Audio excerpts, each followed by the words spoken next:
কেউ পারবে না। কিন্তু আফসোস, আপনি আমি যখন বিপদের মধ্যে পড়ে যাই, ওই বিপদটা কার থেকে বলি? বন্ধু থেকে শেয়ার করি। ওই বিপদটা বলি কার থেকে? দুনিয়া যারা ক্ষমতা আছে তাদের থেকে বলি।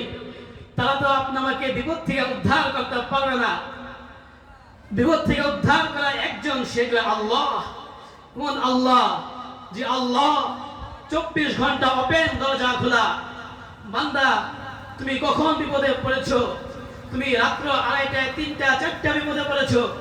দুনিয়ার মানুষের মধ্যে তুমি বিপদে পড়লে এদেরকে তুমি অস্থায়ীভাবে পাইবা, তাদের সুযোগ মতো না গেলে তুমি তাদেরকে পাইবা না। আর আমি আল্লাহর কাছে চাইলে এটা কোনো সময় লাগবে না। তুমি যখনই ইচ্ছা তখনই আমি আল্লাহর কাছে আশ্রয় চাইবা, তখন আমি তোমাদেরকে উদ্ধার করব। এই ঘটনা প্রেক্ষিতে আসে, নবীর এক সাহাবী খুব আমলদার ছিলেন।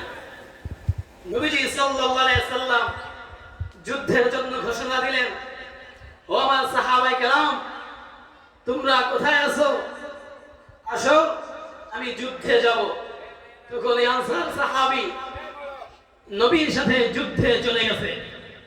যুদ্ধ করে যারা, যুদ্ধ করতে করতে যারা শহীদ হয়ে যায়, মৃত্যুবরণ করে, তাদেরকে শরীয়তে পরিভাষায় শহীদ বলা হয়।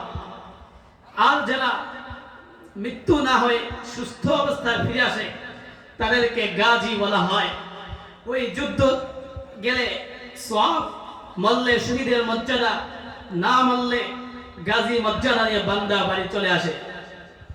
ওই বান্দা যুদ্ধ করতে চলে যায়, নবীর সাহাবী।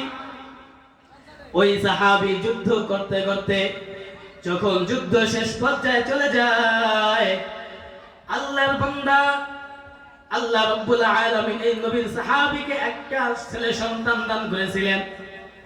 ওই ছেলে সন্তানকে তার বিবির কাছে রেখে চলে যায়। আল্লাহর বান্দা মৃত্যুবরণ না করে গাজীর মর্যাদা নিয়ে বাড়ি চলে আসে।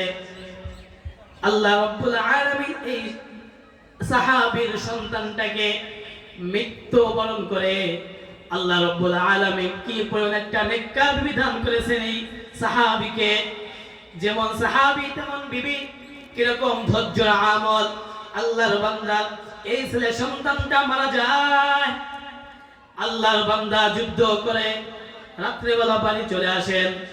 তার বিবি তাকে বুঝতে দেয় না, স্বামী আমার, আল্লাহ রাব্বুল আলামিন যে সন্তানটা দিয়েছে, এই সন্তানটা মৃত্যুবরণ করেছে। আল্লাহ বান্দি তাকে বুঝতে দেয় না কি পরিমাণ মা দুনিয়ার সবচাইতে সন্তানকে মহাব্বত করে তার মা এবং তার বাবা। কোন মা বাবা চায় না তার সন্তান কোন বিপদের মধ্যে পড়ুক। কোন সন্তান যদি বিপদের মধ্যে পড়ে যায়, ওই মা বাবার মনে কত আফসোস, কত দুঃখ। ওই মা বাবার কোনো ঘুম নাই। কিন্তু আল্লাহ নবীর সাহাবীর বিবি কি পরিমাণ আল্লাহওয়ালা, কি পরিমাণ ধৈর্য ধারণশীল মহিলা, কি পরিমাণ আল্লাহর ভরসা ছিল, আস্থা ছিল। আল্লাহ নবী যখন এই সাহাবী যুদ্ধ থেকে আসে, কোনোভাবে বুঝতে দেয় না। যুদ্ধ থেকে আসার পর স্বামী স্ত্রী একসাথে গল্প করে খানা দাবার খায়। স্বামী ঘুমিয়ে যায়, বিবি কোনো মতে বুঝতে দেয় না। স্বামী জিজ্ঞাসা করে, হে বিবি আমার, আমার কলিজা টুকরা সন্তানটা কোথায়? বিবি বলে, স্বামী আমার, সন্তানটা এখন তো ঘুমায় রয়েছে। আল্লাহর বান্দা চিন্তা করে, হারে, যদি আমার সন্তানকে এখন ডাক দেই তাহলে সন্তানের ঘুমে ডিস্টার্ব হবে। এই জন্য সন্তানকে আর ডাক না দিয়া আল্লাহর বান্দা ঘুমিয়ে যায়। এবার যখন পরের দিন সকালবেলা, এবার তার বিবি বলে, হে স্বামী আমার, আমার ছেলেটা কোথায়? বলে, ছেলেটা ঘুমায় রয়েছে। এবার যখন আল্লাহর বান্দা দেখে তার ছেলে আর উঠে না, সকাল 5টা বেজে, 6টা, 7টা বেজে যায়, ছেলে আর ঘুম থেকে ওঠে না। এবার আল্লাহর বান্দি তার স্বামীর রেখে বলে, হে স্বামী আমার, আপনার কাছে একটা কথা বলবো, আপনি রাগ করবেন কিনা বলেন। আল্লাহর বান্দা বলে, না বিবি, তুমি বলো, কি বলবা? আল্লাহর বান্দি বলে, হে স্বামী আমার, আপনার কাছে যদি কেউ আমানত রাখে, ওই আমানত যদি ধ্বংস হয়ে যায়, আপনি কিছু বলবেন নাকি তাকে? বলে, না, কোনো কিছু বলবো না।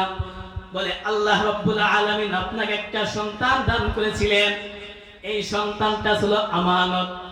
আপনার সন্তানটা গতকালকে রাত্রে মারা গেছে, আপনি আসার আগে আগে। আমি আপনাকে বুঝতে দেই নাই সন্তানটা মারা গেছে। দেখেন তারা কি পরিমাণ ধৈর্যশীল মহিলা ছিল।